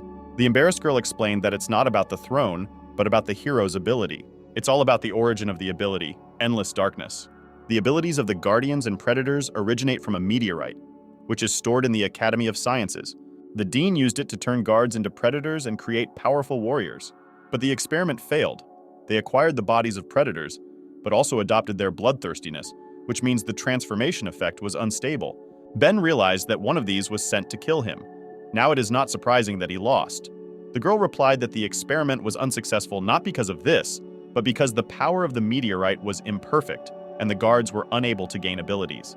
The hero assumed that since the Dean was hunting him, it meant that Ben's ability could make the force perfect. Vanessa confirmed his guess. The Dean found two cores in the meteorite, a core of light and darkness. The ability of light is radiation, and the ability of darkness is absorption, and if they are combined, the meteorite will gain full power. The endless darkness that is in Ben is the core of darkness. With this core, the Dean will be able to create an artificial predator with a strong ability. Ben asked why all this was needed. The girl replied that in order to strengthen the Protos guard and resist the many predators outside the city. The guy did not expect to hear such nonsense. He could not believe that the girl believed this lie. After listening to the story, Beanie stood up and buttoned up his pants. He said that he had a friend at the academy, and he had to make sure of Vanessa's words. The girl was surprised that the hero simply leaves and is not going to kill her despite the fact that she is a witness. The hero noticed Vanessa's look and asked why she was against his leaving. Did she really expect Ben to finish what he started? Vulgar thoughts flew through her head, and she embarrassedly replied that she didn't expect anything. Suddenly, a huge fist flew towards the guy, which Vanessa noticed, shouting at Ben to turn around. The guy turned around sharply and stopped the attack with one hand, as if he was expecting it. It was the Arbiter who regained his strength after the battle with Eliza. He was surprised that the guy repelled the attack so easily, but Ben calmed him down by answering that the point was not that the Arbiter was slow, but that the hero was too strong. A violet aura concentrated around Ben, which indicated that the guy had begun to use his ability to absorb the enemy's forces. The monster felt his strength leaving him. He hoped that his ability to restore energy would save him, but nothing could help him. He began to dissolve in the air, and his helmet fell from his head, showing us the true face of the predator. Vanessa was surprised that the monster couldn't even hit the guy. Now she saw how endless darkness works. And not only the predator is weakening, all the plants around began to emit violet energy and die at the same time. After using the ability, all that was left of the demonic-level predator was his helmet, and the plants in the area withered away. An entire section of the forest has been depleted, and Ben has now become many times stronger. This amazed the girl. The guy turned around and started to leave, saying goodbye that he couldn't waste time here, because the last day of the qualifiers was about to end. Vanessa jumped up and stopped the guy, saying that she couldn't go back to the Dean after telling about him, because he would kill her. Now she has nowhere to go, and she asked Ben to take her with him. The hero did not expect to hear this from his former enemy. Now he did not know what would be the right thing to do. At the same time, somewhere in Protos, two figures were discussing the qualifiers. The girl said that in the first round, out of 33 people, only 8 remained alive. Count Dracula was disappointed by the result he heard. He expected that more participants would be able to pass the test. The director hurried to cheer up her master. She said that, in addition to bad news, there was also good news. In the territory chosen for the competition, 3 demon-level predators were destroyed. The Count was interested in what was said. He asked who these 3 fighters were who achieved such success. The director replied that, judging by the data, the first person to defeat the predator was the Ice Soul Eater Daniel. The second was the owner of the Hellfire ability Adam, while the third was Ben, the owner of the ability Endless Darkness, and also the most interesting contender in this competition. There was barely a smile on the Count's face. He was very interested in these people. The clock on the tower made a sound, signaling that the first stage of the qualifiers was over and it was time to bring the fighters back. In the forest where Ben and Vanessa were, a portal appeared. The guy once again asked the girl if she wanted to go with him, to which she agreed. In the cave where Jenna lay unconscious, a portal also appeared. Eliza realized that time was up, and Ben never returned. A portal also appeared in the lost places in front of the Ice Lord, and he slowly walked towards it. On the swamp of the dead on the mountain of corpses sat Adam, who was disappointed that time was up, because he had not yet played enough. Suddenly, a strange figure with a tail appeared in front of him, which was covered with designs reminiscent of tattoos all over his body. Adam was delighted with the new opponent. He thought that he was very lucky to fight again before the portal closed. A voice sounded in the guy's head, saying that behind Adam there was a portal leading to the city. The fiery fighter was outraged by what was said. He did not understand what the predator wanted. The voice in his head intensified and asked the guy to let him through the portal. Suddenly, Adam's entire body was covered with wounds, from which blood flowed in streams. There was an explosion, and the fighter was torn into hundreds of small pieces. Adam fell to his knees from the picture he saw. It was an illusion. He began to choke from the piercing cold and fear that gripped his whole body. The fighter stood up sharply, trying to understand who was standing in front of him. At first he thought that it was a demonic-level predator, but then he realized that they become larger depending on the people they eat, and this one was similar in physique to a person. Is this really a spiritual-level predator? This level is obtained by those predators who have eaten 100 of their relatives of the demonic level. This species is extremely rare. The hero was seized with fear. He destroyed the bracelets that were on his hands. The guy understood that under no circumstances should he be allowed into the portal. Otherwise, the consequences are difficult to imagine. In the places where Adam's bracelets had recently been, dragon tattoos appeared that began to glow with red flame. His hands caught fire and formed 2 fireballs, with which the guy rushed to attack. The legendary predator assessed the strength of the enemy. He thought that such power was quite great for such a boy. Adam joined his hands to carry out one powerful attack. A fiery wave flew out in the direction of the predator. The stream of dragon flame was so powerful that all that was left of the trees in the way were burnt stumps, and the water instantly boiled. All that was left of the forest was a huge burning crater, and the guy was sure that he had defeated the enemy. This was his strongest ability, and no matter who he fought, this move would turn anyone into ashes. But suddenly a fog began to thicken around Adam, looking like hundreds of ghosts. One of them started flying into the unsuspecting guy's mouth.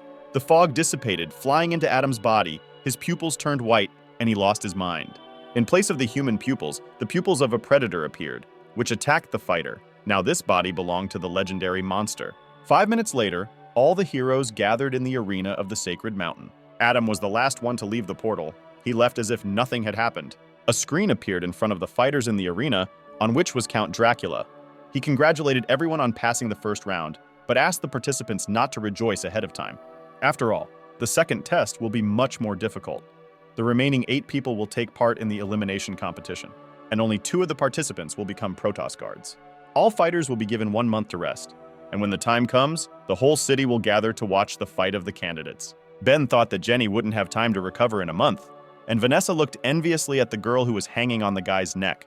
Count Dracula also added that the fighters had already been divided into pairs and wished everyone good luck. The participants were surprised that they would not draw lots, and the organizers themselves chose who they would fight against. Everyone came to the screen to see their opponents. Eliza saw that her opponent was Jenna.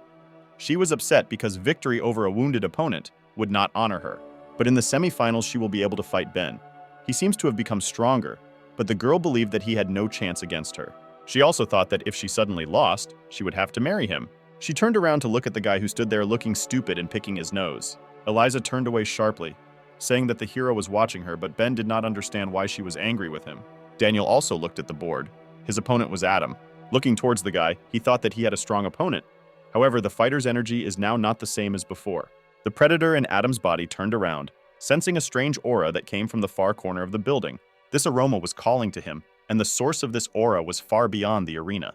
Adam went outside. The monster inside him thought that he had been wandering for exactly 10 years. He traveled to every corner of the continent, but this aura was nowhere to be found. The only place where the predator has not been is Protos, the surviving city which he could not get into due to a huge wall and defenders. The predator felt that he was really here, the source of the origin of his brothers and all abilities. Gift of Light, a meteorite that fell to Earth long ago and is now in the Academy of Sciences. If the monster can obtain it, then he will finally surpass the spiritual level. He will achieve perfection, and then the whole world will obey him. After several days of completion of the qualifiers, a scandal was brewing in the central hospital of Protos.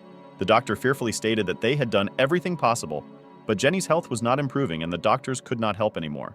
In front of him stood angry heroes who asked if the doctor had done everything, because they doubted it. Suddenly Sarah appeared behind the robbers, who saved the doctor by ordering the guys to calm down. She said there was one person who could help Jenna. The little demon immediately asked who he was. She wanted to bring him to the girl, but Sarah replied that this was impossible. Leia immediately clarified how strong this person was. They were already ready to move out. Lucy was disappointed that some doctor could be stronger than her. Sarah explained that this person is not a doctor. He is an S-rank guard, and also the strongest person in the Protoss at the moment. The power of his mind is perfect, and if he agrees to cure Jenny, she will surely be healed. It's just a pity that he retired many years ago and disappeared without a trace. They tried to find him, but to no avail. Vanessa interrupted the crowd's conversation, saying that he is a master of mind flow control. His age is 56 years old, and his height is 188 centimeters. His ability is the most common N rank, but he perfected it and became a master. After Kel's death, he could have controlled the Protoss, but he was never interested in power. He voluntarily gave up the right to rule the city. So the right to rule passed to Count Dracula, the next most powerful guard. Now he lives on the top of a snowy mountain away from everyone. Sarah was surprised by this information. How could the girl know it? But the little demon looked at Vanessa incredulously, because recently they had been enemies. The girl replied that the dean has his own secret informants, so he knows everything about the guards, and now Vanessa is in Ben's squad, so there's no point in lying to her. She also added that the guard has a strange character and it is unclear whether he will agree to save Jenny. Suddenly Ben spoke. He said that he would find him and take the girl to the mountains. The guy promised that for her sake, he would seize any opportunity to keep her alive. After some time, the hero went to the top of the sacred mountain. He climbed the snowy slope for a long time. On his back was Jenna, whom he wrapped in his robe. After some time, the heroes finally found the guard's house. They were exhausted and frozen from the cold. Suddenly, Ben saw a familiar animal peacefully building a snowman near the house. The animal also noticed the guy and was not particularly happy to see him.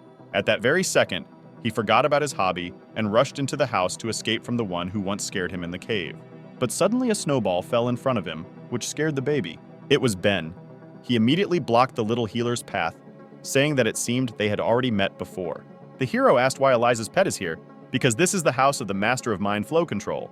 The kid trembled with fear. He could not do anything with such a formidable opponent. But then, the figure of a man appeared from behind the house, who said that the guy not only broke into his house without an invitation, but also hurt his pet. The figure came completely around the corner, and Ben was surprised that the snow underneath it instantly evaporated. It was an S-rank Protos guard, master of mind flow control, Kevin. He was not happy with our hero and said that the guy did not belong here. Ben, at that moment, was amazed at the strength of the guard. He felt this aura, under which the snow was melting. It was as if the man was surrounded by a protective mantle, which if you touched, you would immediately dissolve. Suddenly, a girl appeared from around the corner and asked her father who he was talking to and who had come to visit them. It was Eliza, who was surprised that Ben came to her house. The hero was even more amazed that this was the girl's house, and this strongest guard was her father. Sometime later, Ben and Jenny were in the man's house. The guy persuaded the guard to help the girl because only he was capable of this. Eliza watched this whole performance. She could not believe that Ben had come all this way for Jenny. The guy firmly stated that he would pay any price to save his girlfriend. Tired of listening to the hero's story, Kevin calmly replied that he refused to help him. Eliza grinned. She did not expect to hear a different answer from her father. Ben didn't stop. He wanted to know the reason for the refusal. The guy suggested that perhaps it was because the guard's power would suffer if he helped the girl. Kevin replied that actually saving her was as easy as shelling pears. But these two were nothing to him. There was no point in him helping them. Now he will help them, then everyone will start turning to him for help, but he doesn't want that. Suddenly Eliza stood up for the heroes, asking her father if he would help Jenna if his daughter asked for it. Kevin was surprised, but the girl explained that Jenny is her rival, and she doesn't want others to consider her victory undeserved. But the only thing that surprised my father was why Eliza was on their side.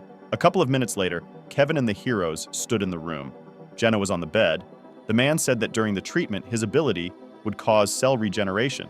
Because of this, the girl's temperature would rise, so she needed to be undressed. Ben immediately blushed. Images of Jenny without clothes flashed through his thoughts. A couple of minutes later, the girl was completely undressed. She was charming, but still unconscious. The master concentrated energy in his finger and directed it towards the girl. He ordered her to obey and touched her head.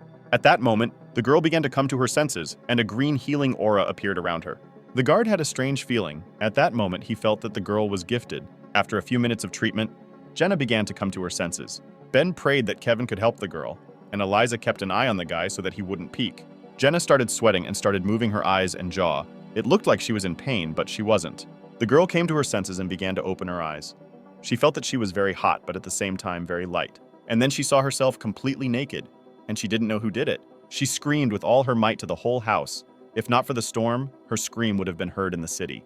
Jenna asked what they did to her and why she wasn't wearing clothes, but Kevin decided to move away from the girl just in case. Squeezing his eyes shut, the master said that Jenna was probably feeling better. Confused Ben, who tried his best not to look, thanked the guard for his help. The heroes went to their rooms. Eliza showed Ben where he would spend the night, and the guy could finally rest. He turned to the girl and thanked her for helping to persuade her father to cure Jenna. Eliza didn't understand why the guy was so tense for the sake of some bodyguard. She asked him about it. Even she can't climb the mountain without the help of a phoenix, and Ben walked this way on foot, carrying the girl on his back. If a storm started, he could easily die. For her sake, the guy risked his future place on the throne. Eliza asked if it was worth it, to which the guy replied that it was worth it. He explained that Jenna is not just a bodyguard. She's his friend. The hero once had several friends, but they all abandoned him. And then he realized that those who care about him will always be on his side, even if the whole world turns against him. Jenna risked her life for Ben, and he did the same for her. Eliza turned around and hurried out of the room, saying that she would help them go down the mountain. When the girl recovered, Ben thought that perhaps Eliza was jealous.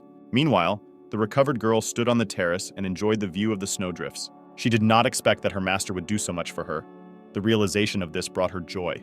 Looking at the snowy landscapes, she remembered how he courageously carried her on his shoulders. Her fantasies were interrupted by a male voice. It was Kevin, who asked if the girl would catch a cold in such cold weather.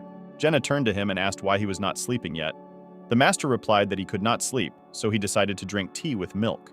Suddenly he asked the girl if she knew who the gifted ones were. Anyone who is illuminated by a meteorite receives one ability, but there is a tiny chance that there will be two abilities.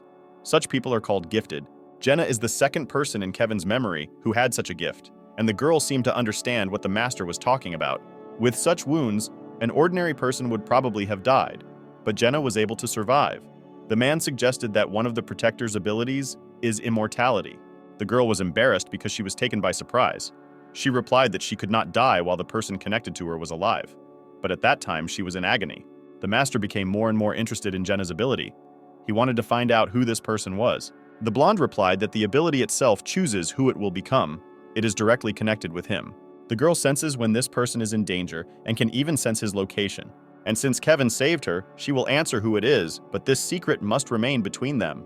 But in return, Jenna will have a request. She asked the master to become Ben's mentor. Kevin was not very happy with what he heard. He replied that he was tired of teaching people and was too busy. Jenna looked away and quietly apologized. She didn't think before asking the master about such a thing. Kevin sternly said that he did not want to teach him, but taking into account the path the guy had come here, he would do him one favor. The next day, a phoenix soared in the sky, which, despite a strong storm, flew somewhere quickly. Ben sat on the bird with the master. He asked where they were flying. Kevin pretended not to hear and asked if the guy received the ability from the meteorite. In Protos, there are many people with abilities that are often similar to each other.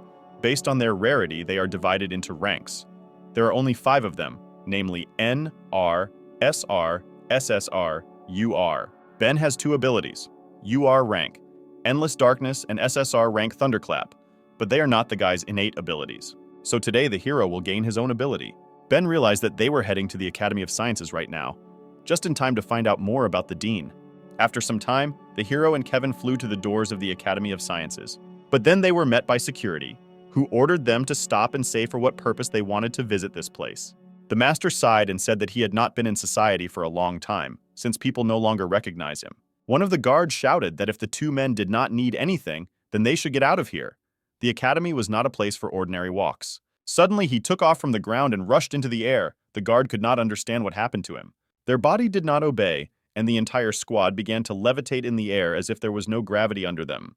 Their minds were with them, but their bodies were not. One of the guards was surprised that the man did nothing to lift them into the air. He just looked at them and didn't move. Ben was also amazed by this skill, because Kevin did not use any skills but just stood. But the guy understood what was going on. He felt the aura that he saw when he first came to the master's house. The power of the mind filled the space as if alive. It is not surprising that the snow did not touch it. Suddenly an old man appeared on the threshold, who recognized this unique aura because it can only belong to one person. It was the dean, who was surprised to see Kevin here, because the man had not been interested in anything related to the city for a long time. The master replied to the old man that his friend had not yet awakened his ability, and he thought that the dean could help with this. Kevin looked at Ben and ordered him to say hello to the dean of the Academy of Sciences. The old man was surprised that the hero, a friend of the strongest Protos guard, he wondered how he could find him if the master lives far from everyone. The blind man understood that the boy killed the god of thunder and kidnapped Vanessa. He probably knows that the dean was pursuing him because of the core of darkness.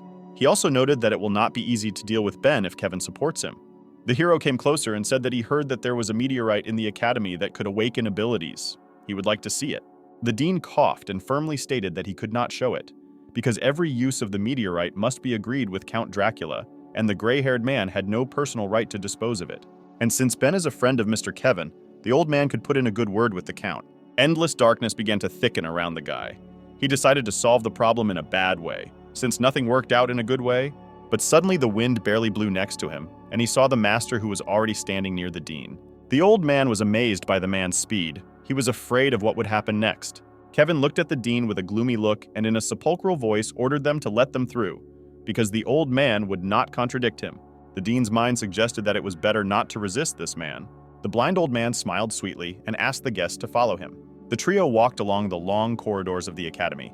Ben had already begun to doubt that they were going in the right direction, but the dean reassured him by saying that, although he was blind, he knew the academy like the back of his hand. The hero thought about the fact that the security system here is impressive, because they had already passed 4 posts, and before each one the presence of the dean was required. If not for him, they would hardly have passed.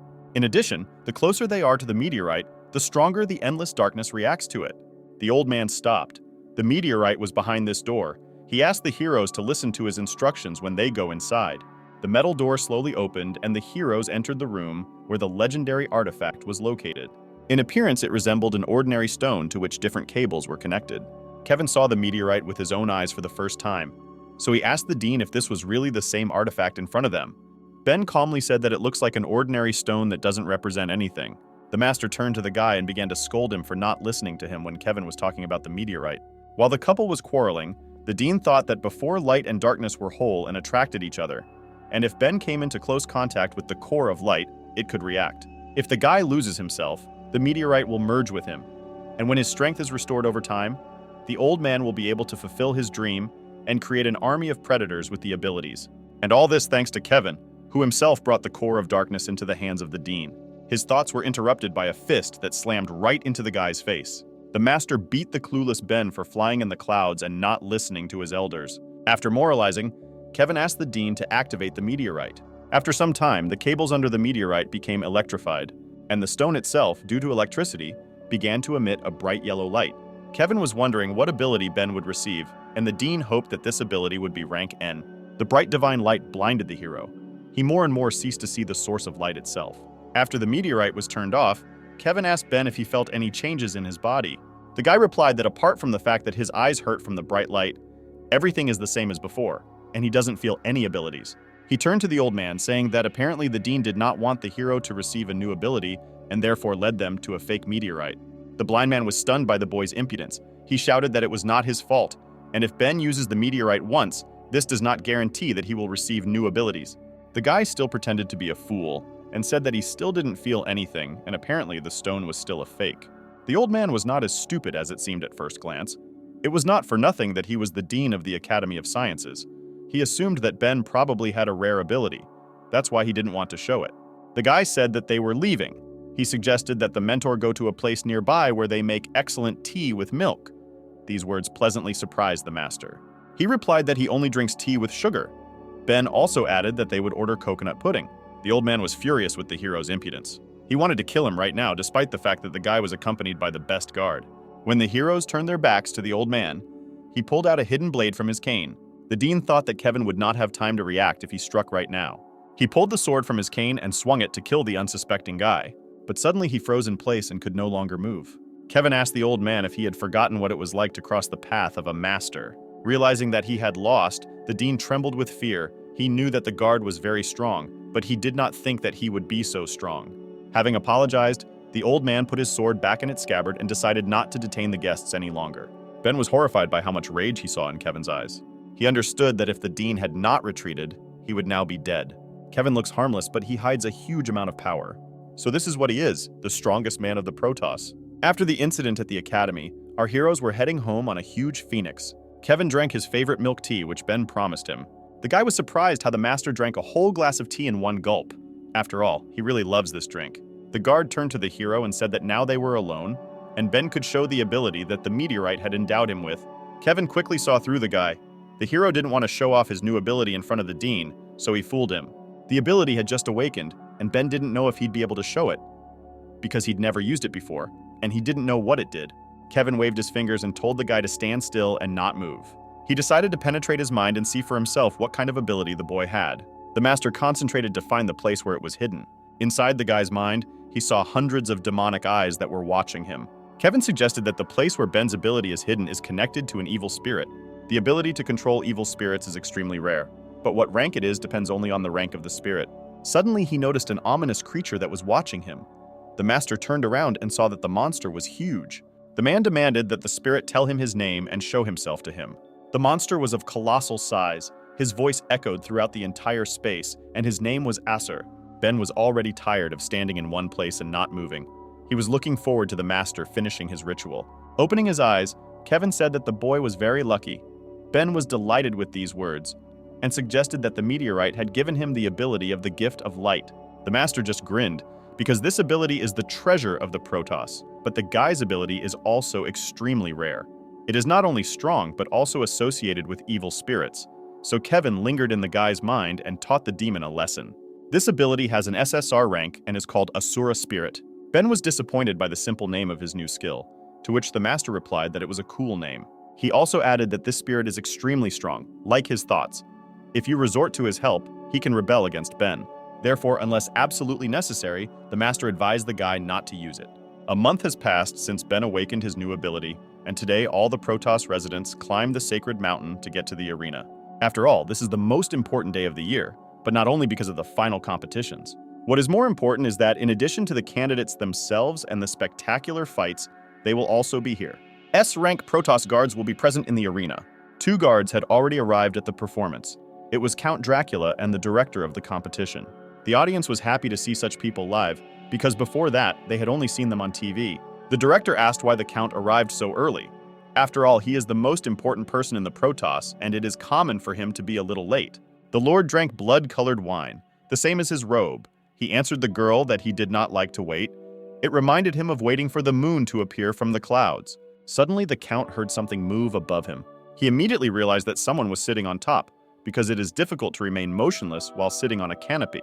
The fabric began to boil like boiling blood, and the Count's crown appeared from it. Going upstairs, he noticed Kevin and said that he expected to see him here, despite the fact that such events were not interesting to the old master. The Count suggested that this was probably due to the fact that his daughter took part in competitions. Kevin was still calm and answered the bishop that this was not entirely true. There's just a tea discount today, and they also have a giant pearl milk tea. The man suggested that the Count try it, but he refrained, answering that sugar accelerates aging. Kevin was indignant and advised to live for today, because the Count and the master were the same age. But the ruler looks younger because he takes care of his appearance. Suddenly, the men heard the clicking of heels. It seemed that someone was approaching the arena. It was a woman dressed in a red dress with a large neckline, and pearls sparkled around her neck. Coming closer, she asked what her old comrades were chatting about, and it seemed the headmistress was not happy about the lady's appearance. It was the leader of the Milky Way faction, Archangel Mary, and she was wondering if the warriors were discussing who, besides her son, would become the new protector of the Protos. Smiling evilly, Principal May asked if the woman was confident in her son, because it was unknown how her presence would affect him.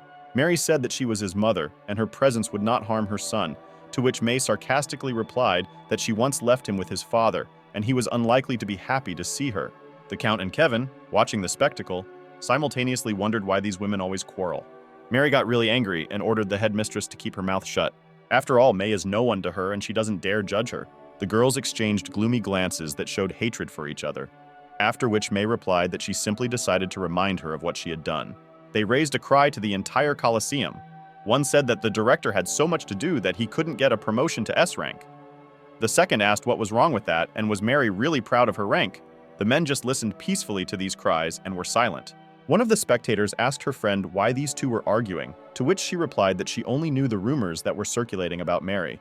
They say she abandoned her child and seriously ill husband to become the leader of some faction. Many in the city call her corrupt. Besides, she doesn't seem to have any abilities, and she got S rank with the help of Kel.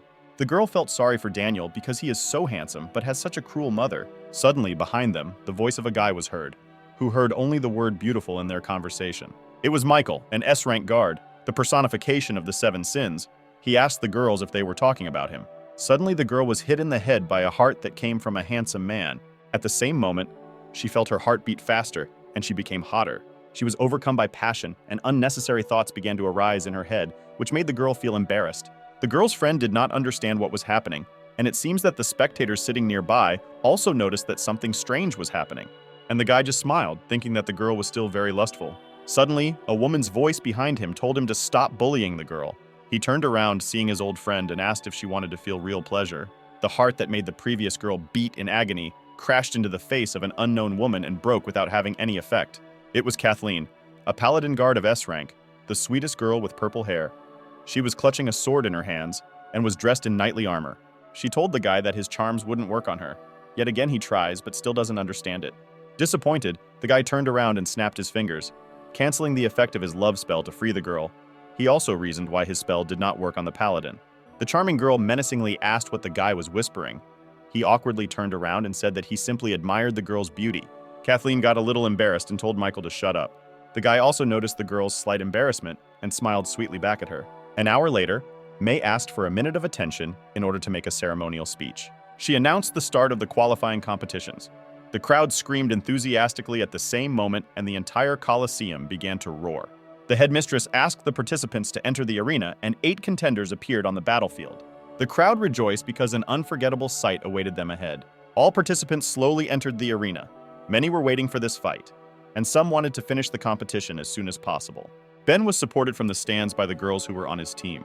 The guy wanted to wave at him, but then the little demon shouted that if he loses, he might not return home. This phrase confused the hero.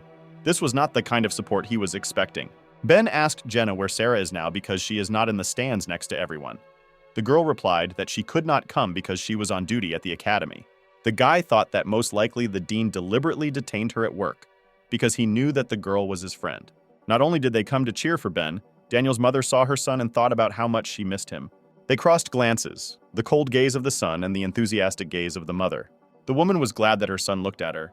They had not seen each other for a very long time, and perhaps he had already forgiven her.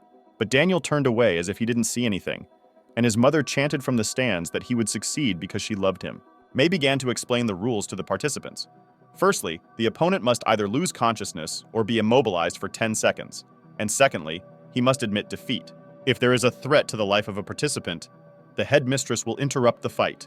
Ben began to yawn while listening to the rules. He asked if it was possible to start the fight already. He had had enough of showing his abilities. Jenna was worried because the guy looked tired. Maybe he didn't get enough sleep. Kevin was also worried, but for a different reason. He assumed that the hero was tired due to the fact that he did not listen to the advice of the master. The headmistress announced the first battle between the owner of the Endless Darkness technique and the Protos warrior, James. The contenders entered the arena and prepared for battle. A gong sounded announcing the start of the fight. A little boy on the podium asked his mother if the uncle in the raincoat was strong, to which the woman replied that he was a frequent guest at the qualifiers, and among ordinary people he was the strongest. The warrior in armor, warming up, said that he had been taking part for exactly 5 years, and every time he encountered a very strong newcomer among his opponents. He thought that this time he would be defeated by the new prodigy Daniel, but strangely enough, the gods sent him Ben as his opponent. The hero fell asleep while walking, and the warrior speaking to him stated that his ability would overcome endless darkness. At this moment, Ben's eyes glowed purple and he replied that this time he would not use infinite darkness.